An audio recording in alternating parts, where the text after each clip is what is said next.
మంచి మాటలు 4వ భాగానికి స్వాగతం. మనం ఇప్పుడు యద్భావం తద్భవతి అన్న మాట గురించి చెప్పుకుంటున్నాం కదా. ఈ మాటనే ఈ పుస్తకంలో రచయిత చాలా వివరంగా ఎన్నో అనుభవాలని ఉదాహరణల్ని జోడించి చెప్పారు. ఇంకో ఆశ్చర్యకరమైన విషయం ఏమిటో తెలుసా? ఈ అద్భుతమైన పుస్తకాన్ని రాయడానికి ముందు ఈ జోసెఫ్ మర్ఫీ గారు మన భారతదేశానికి వచ్చి ఇక్కడ కొంతకాలం ఉండి మన యోగులని ఋషులని సంప్రదించి వారితో కలిసి కొన్నాళ్ళు ఉండి ఎన్నో విషయాలని చర్చించి ఈ పుస్తకాన్ని రచించారట. అంటే మన సంస్కృతి మూలాలు ఎంత అద్భుతమైనవో అర్థమవుతోంది కదా.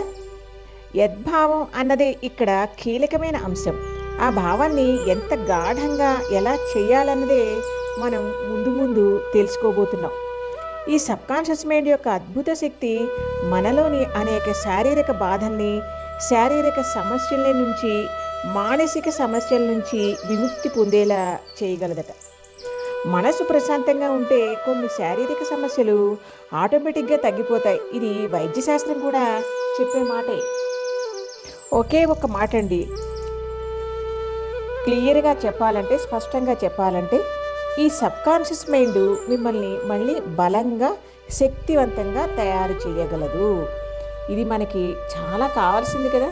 ఈ మాట చాలు కదా. మరి అలాంటప్పుడు మనం ఈ సబ్కాన్షియస్ మైండ్ని తప్పకుండా తెలుసుకోవాలి, దాన్ని మనం ఆశ్రయించాలి.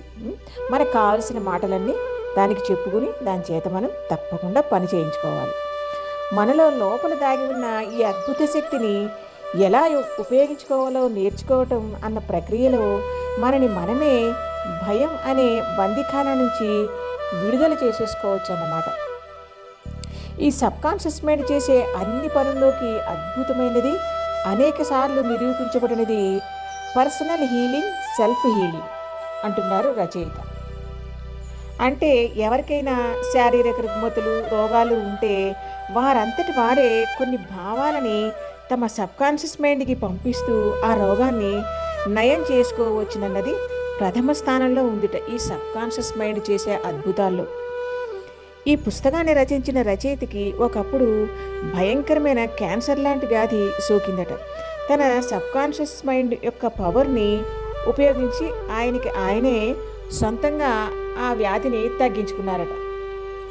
కాబట్టి ఈ పుస్తకంలో చెప్పిన విషయాలన్నీ కేవలం ఊహాజనితాలు కావన్నమాట. ఆయన అనుభవంలోంచి వచ్చినవి. అనుభవానికి మించిన నిదర్శనం, ఖచ్చితత్వం ఇంకేమి ఉంటాయి మరి?